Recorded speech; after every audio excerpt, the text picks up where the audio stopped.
Bharat Ratna doctor Babasaheb आंबेडकरांचं ज्या ठिकाणी महापरिनिर्वाण झालं त्या तिथे इंदू मिलच्या जागेवर स्मारक व्हावं याकरता इतके वर्ष आंदोलनं करावी लागली, पण सुईच्या टोका एवढी जमीन देखील काँग्रेसच्या सरकारने दिली नाही।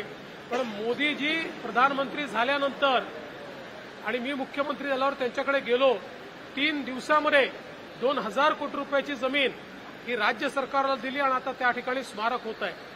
लंडनमध्ये ज्या ठिकाणी बाबासाहेब शिकले त्या ठिकाणी ते घर लिलावात निघालं होतं।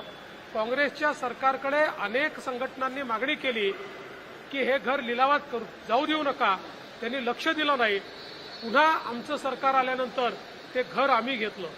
महू असो, दीक्षाभूमी असो, अलीपूर रोड असो, प्रत्येक ठिकाणी भारतरत्न डॉक्टर बाबासाहेब आंबेडकरांच्या स्मृती जपण्याचं काम हे मोदी सरकारने आणि भाजपने केलेलं आहे।